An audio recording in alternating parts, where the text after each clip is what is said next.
नमस्कार दोस्तों पिछले कुछ समय से 1-2 सालों से ट्रक इंडस्ट्री में कुछ ऐसा एक बदलाव हुआ है। कुछ लोगों ने तो कुछ ट्रक ओनर्स ने तो उसको मौके की तरह देखा, लेकिन कई ट्रक ओनर्स को उसने बर्बाद कर दिया, आसमान से ला के ज़मीन पे पटक दिया और उनकी जो गाड़ियों की कीमत थी, जहाँ गाड़ियों में उनको लाखों रुपए का घाटा हुआ। और कुछ लोग तो ज़्यादातर लोग तो उसको समझ ही नहीं पाए। और वो क्या बदलाव था दोस्तों, चलिए उसी के ऊपर बात करते हैं। आप उसको एक घोटाला भी कह सकते हैं। आपको याद होगा एक समय में यूपी, छत्तीसगढ़ और बिहार जैसी स्टेट्स में गोल्डन कार्ड चला करता था, जिसमें कि ओवरलोड चलाने की अनुमति होती थी। वो सरकारी कार्ड होता था। सरकार को आप 5,000 6,000 रुपये, पहले 2,500 रुपये होता था उत्तर प्रदेश में उसकी कीमत, फिर 6,000 रुपये होगी। तो अलग अलग स्टेट्स में चलने लगा। फिर सुप्रीम कोर्ट में उसको जो इंश्योरेंस कंपनीज थी, जहाँ एनएचआई ने उसको जो चैलेंज किया, और बाद में वो कानून, वो काम था जो गैर कानूनी काम था, क्योंकि आप गैर कानूनी काम के लिए एक कार्ड दे रहे हैं, सरकार उनसे पैसा ले रही है कि आप भाई ओवरलोड चलाओ। तो वैसा ही कोई एक काम हुआ है। तो गैर कानूनी तरीके से नहीं हुआ है, लेकिन कानूनी तरीके से हुआ है, लेकिन काम बिल्कुल वैसा ही है। तो दोस्तों हम बात करेंगे, अगर हम कुछ पीछे जाएं थोड़ा, कुछ साल पहले 2017 में जैसे लोडिंग कैपेसिटी बढ़ाई गई थी ट्रकों की, और बहुत ज़रूरी भी था, क्योंकि जब से देश आज़ाद हुआ और ट्रक इतने हेवी हो गए थे, रोड इतने अच्छे हो गए थे, हर चीज़ में बदलाव हुआ था, लेकिन ट्रकों की जो लोडिंग कैपेसिटी वो उल्टा कम हो गई थी। कम ऐसे हो गई थी क्योंकि ट्रक हेवी हुए थे, बड़े हुए थे, और उनका वजन भी बढ़ा था, जिससे उनकी जो लोडिंग कैपेसिटी कम हो गई थी, क्योंकि जीवीडब्ल्यू वही था। उसके बाद फिर सरकार ने 2017 में लगभग 12-13% के आसपास सभी गाड़ियों की जो लोडिंग कैपेसिटी बढ़ाई। तो बहुत सारी गाड़ियां थी, उसमें क्या हुआ देखिए, बहुत सारे बदलाव हुए। फिर 5% की छूट भी दी सरकार ने। जैसे कोई वे ब्रिज पे या कोई आरटीओ अगर परेशान करता था, कोई 20-50 किलो 100 किलो भी किसी ट्रक का वेट बढ़ जाता था, तो उसके लिए थोड़ी छूट दी कि चलो 5% आप एक्स्ट्रा लोड जो है कैरी कर सकते हैं, उसमें आपका चालान नहीं होगा। तो दोस्तों पहले क्या होता था, जैसे मान लीजिए कुछ गाड़ियां थी, 10 टायर वाली गाड़ियां थी, 25 टन जीवीडब्ल्यू था, उसके बाद उनका जो जीवीडब्ल्यू बढ़ गया, 28 मीट्रिक टन हो गया, ऐसे ही सब गाड़ियों का बढ़ा। तो उससे क्या हुआ कि कुछ गाड़ियां जो थी वो मार्केट से आउट हो गई। जैसे 10 टायरी जब गाड़ी आई तो आपको पता है 96 में आई, लेकिन उस टाइम वो ज़्यादा चली नहीं। फिर 2000 में फिर 10 टायरी जब कमिंस इंजन के साथ आई तो वो पॉपुलर हो गई।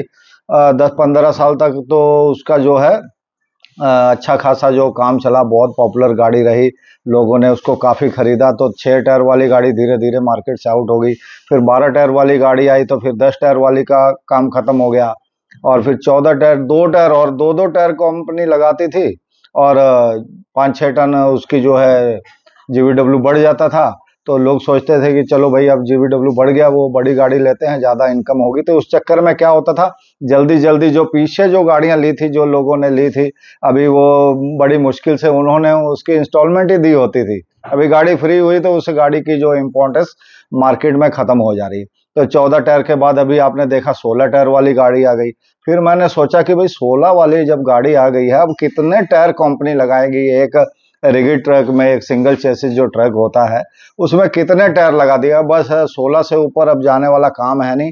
रोड बहुत जल्दी बढ़े थे, रोडों की जो इम्प्रूवमेंट है, काम है, कंस्ट्रक्शन है, बहुत ज़्यादा हुई, फास्ट हुई, कि 3 नंबर से हम लोग वर्ल्ड के जो सेकंड लार्जेस्ट रोड नेटवर्क वाला हमारा देश बन गया।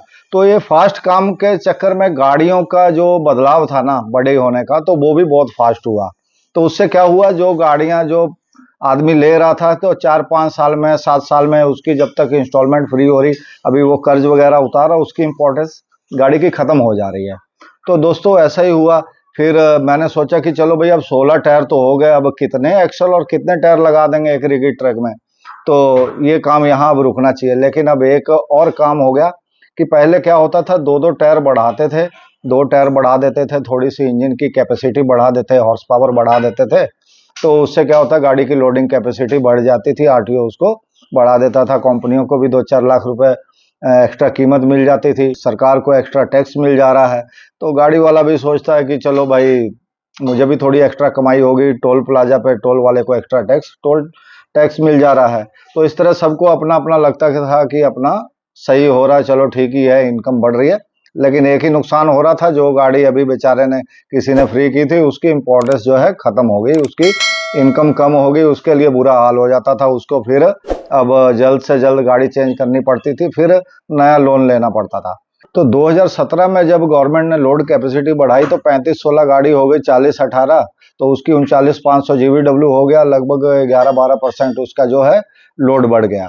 तो उसके बाद देखिए हमने सोचा कि चलो भाई 18 टायर वाली गाड़ी, एक 22 टायर वाली भी गाड़ी आती थी जिसका 55 टन GVW था। अब क्या किया है कि जो 18 टन वाली जो गाड़ी थी, सॉरी 18 टायर वाली जो गाड़ी थी जिसका 40 मैट्रिक टन 39,500 जो था GVW था, उसको क्या किया गया, उसको सीधा 55 टन GVW कर दिया गया, बिना कोई टायर बढ़ाए कुछ नहीं, सिर्फ उसकी हॉर्स पावर जो थी इंजन की बढ़ाई गई, हो सकता है गियर उसका चेंज किया होगा, तो गियर बॉक्स उसका चेंज कर दिया होगा, थोड़ा बड़ा कर दिया होगा, इंजन की हॉर्स पावर थोड़ी सी बढ़ा दी।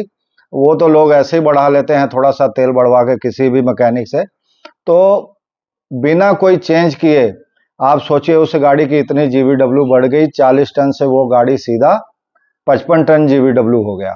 तो दोस्तों अगर हम 40-18 वाली गाड़ी से 55-30 का अगर कंपेयर करें तो 31% की लोड कैपेसिटी बढ़ी है। जब 35-16 से 40-18 हुई थी तो उस समय भी 12% के करीब बढ़ी थी, अभी 31% फिर बढ़ी। दोस्तों अगर हम पुरानी गाड़ी से इसको कंपेयर करें, 55 टन वाली को 35 टन वाली से कंपेयर करें, तो लगभग आप देखेंगे तो 64% इसकी लोड कैपेसिटी बढ़ गई है। 64% मैं कैसे बोल रहा हूँ, जो 5% एक्स्ट्रा लोड कैरी करने की जो अनुमति दी गई थी उसको लेके मैं बोल रहा हूं कि इसमें आप देखिए टोटल वो लोड लेके 57,750 kg का हो जाता है। तो दोस्तों आप सोचिए 1.5 गुना गाड़ी की लोडिंग कैपेसिटी सरकार ने बढ़ा दी है। सरकार को तो उससे फायदा हो रहा है, देश को भी फायदा हो रहा है। देश को कैसे फायदा हो रहा है कि जो लॉजिस्टिक कॉस्ट है वो कम होती है, गाड़ी जितनी बड़ी होगी, जितने ट्रक बड़े होते जाएंगे उतना ही किराया जो है वो स्थिर रहेगा या कम होगा। तो उसमें देश को तो फायदा है क्योंकि लॉजिस्टिक कॉस्ट कम होती है और जो महंगाई है उसके ऊपर कंट्रोल होता है। लेकिन दोस्तों इसमें क्या होता है, जो ट्रक वाले हैं ना, कुछ ट्रक वालों का बहुत ज़्यादा नुकसान होता है क्योंकि किराए वहीं आ जाते हैं, उनको फिर उसी किराए में एक्स्ट्रा माल जो है कैरी करना पड़ता है।